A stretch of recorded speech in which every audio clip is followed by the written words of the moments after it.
Inside the shadowed passage where the Sibyl of Cumae foretold empires, guided Aeneas to the realm of the dead and left a legend that shaped the destiny of Rome. The story of the Cave of the Sibyl begins on the volcanic coast west of Naples, where the Greek colony of Cumae rose above cliffs of yellow tufa and looked out over restless seas. Here, ancient writers placed the home of the Cumaean Sibyl, a prophetess inspired by Apollo, whose voice shaped Roman imagination for centuries. In the great Latin epic, the Aeneid, Aeneas climbs to the Acropolis of Cumae, to the Temple of Apollo and the nearby cavern of the Sibyl, seeking a road to the underworld so he can speak with the shade of his father. From this scene grew the enduring image of a mysterious seer in a stone passage reading the will of the gods for heroes and for Rome itself. Walk today through the archaeological park at Cuma and you encounter a long man-made corridor that tradition calls the Antro della Sibilla. Rediscovered and explored in 1932 by the archaeologist Amedeo Maiuri, this gallery is cut straight into the tufa and runs for about 131 meters. Its upper profile is, trapezoidal, while the lower walls are rectangular. A clever ancient solution to reduce seismic stress, then later adjusted in the Augustan age when the floor was lowered. Along the western side, 9 openings admit air and a thin wash of daylight, with 3 of them later walled up, while rooms open from the eastern side, including cistern-like spaces and a small chamber with a stone bench, whose purpose, remains unclear. At the far end, a flat-roofed hall shows 3 niches and 1 tripartite recess that tradition associates with the seat of the prophetess, although scholars note the interior probably took shape in late imperial times. And some argue the whole complex may have served military and defensive functions above the harbour as much as religious needs. The blend of poetry and masonry is what visitors feel here.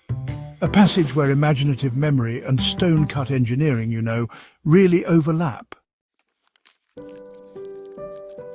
Ancient poets, fixed the Sibyl in culture even more securely than the stones did.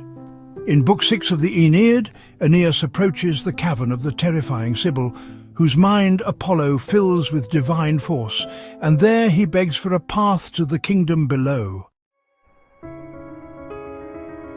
The poet lingers over sacred places around Cumae, the Grove of Diana, the Temple of Apollo, the approach to Lake Avernus, and the secret in the wood that will open the way, the golden bough that must be found and carried as an offering to the Queen of the Dead.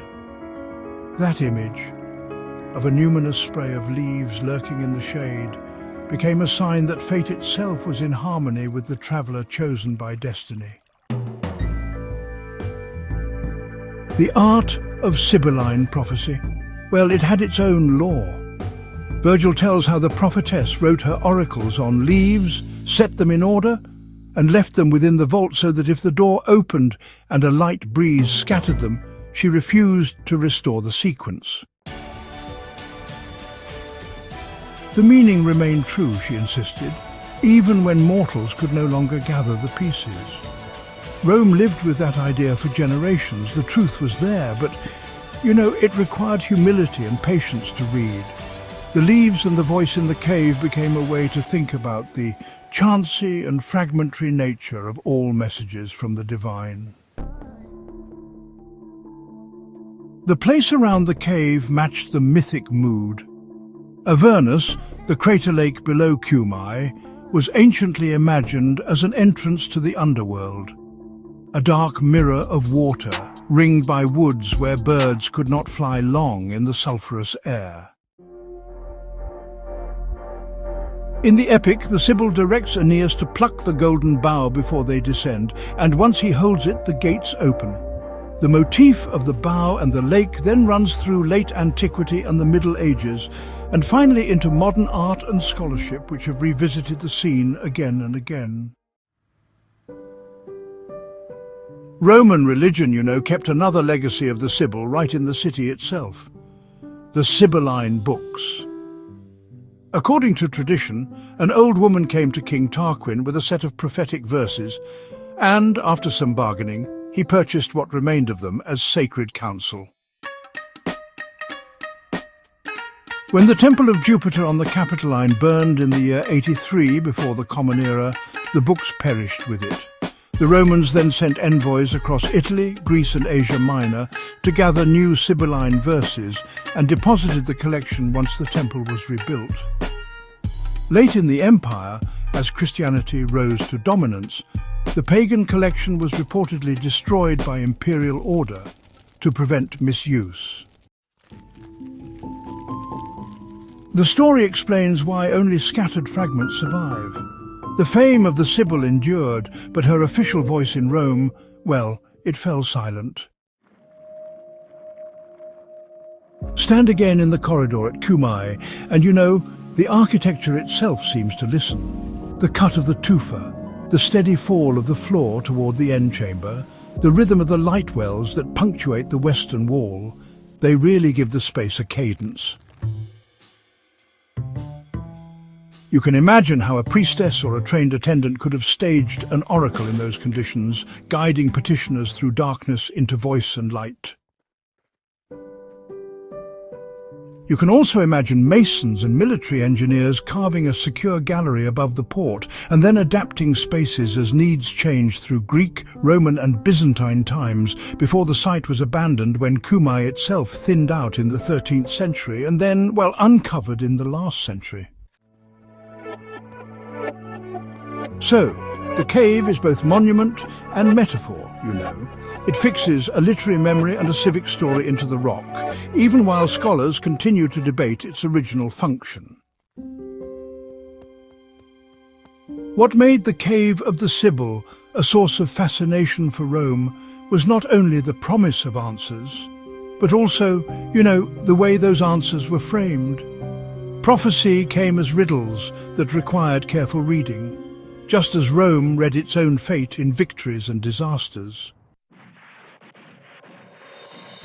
The empire loved to picture itself as the heir of Trojan endurance, guided by a voice from Cumae toward a future that claimed to be ordained. The cave is therefore a theatre of identity as much as a place on a map. It anchors how Romans explained their origins, how they faced crisis with ritual consultation, and how poets gave meaning to power by placing it under the gaze of a figure at once marginal and central. A woman in a cavern, whose words moved armies, temples, and, honestly, the very story of Rome. The modern visitor meets both ancient memory and modern inquiry. Archaeology shows a gallery with careful geometry and later modifications, and, texts preserve the image of a seer whose leaves and voice shaped epics and state ritual alike. Between those two lines stretches the long corridor itself, drawing you forward to a final room where the past turns to whisper and the whisper to myth, and where Rome once listened for its future in the cool breath of stone.